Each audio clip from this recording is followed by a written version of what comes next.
After escaping to safety, the group gathered around Kaolson. He described the bird, noting its 5-foot wingspan. Its beak was sharp and bronze-colored, and its body was covered in purple feathers. When it spread its wings in anger, everything around it turned black and died, poisoned by its presence. It had a golden crown on its head, giving it a truly regal appearance. Kaolson identified it as a Gen or Geniao. Soryang's eyes lit up with enthusiasm as he asked if it was one of the 10 great venomous creatures.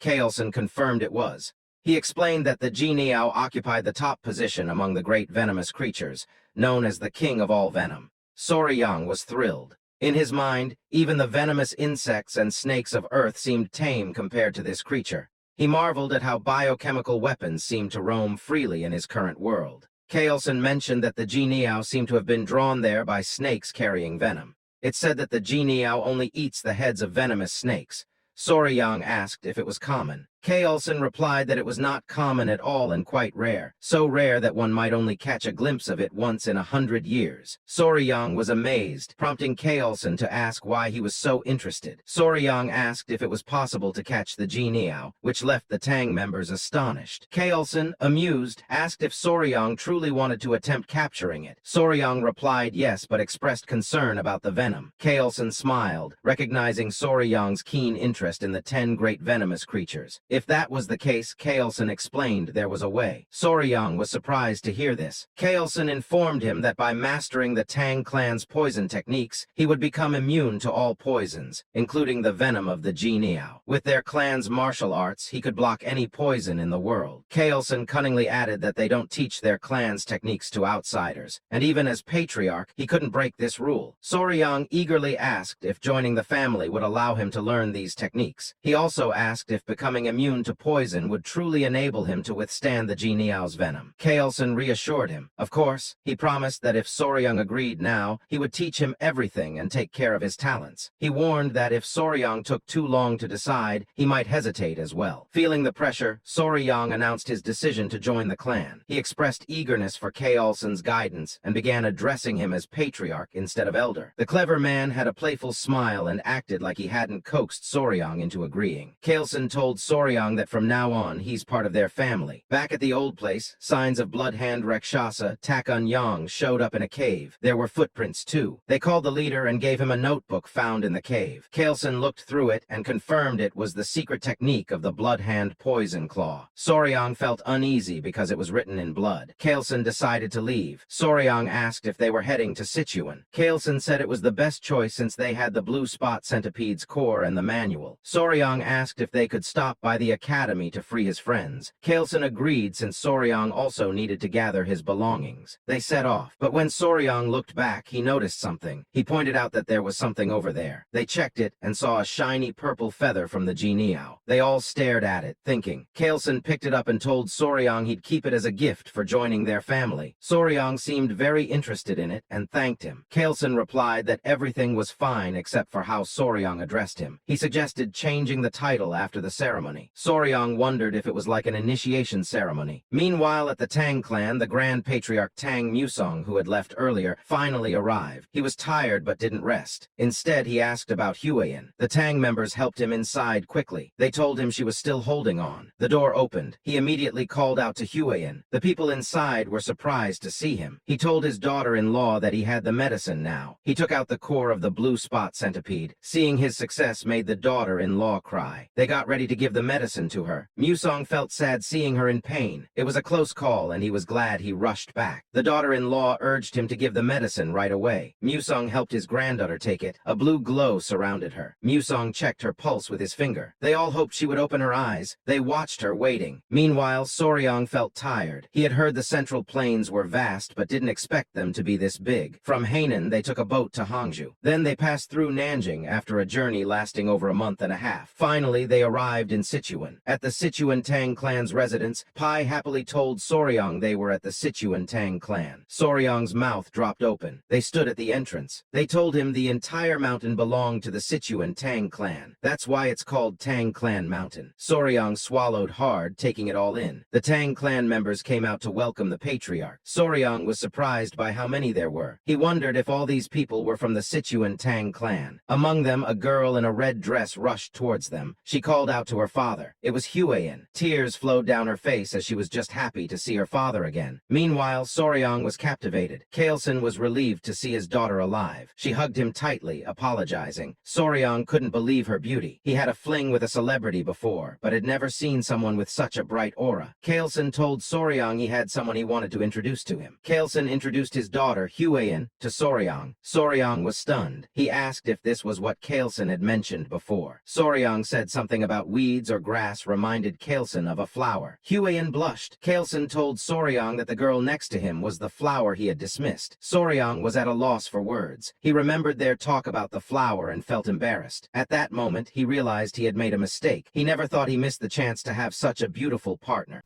So, friends, this chapter comes to an end. What will happen next? We'll uncover it in the next chapter. Don't forget to rate this chapter out of 10 in the comments. We'll see you in the next video. Until then, take care and goodbye. Don't forget to like the video and subscribe to the channel.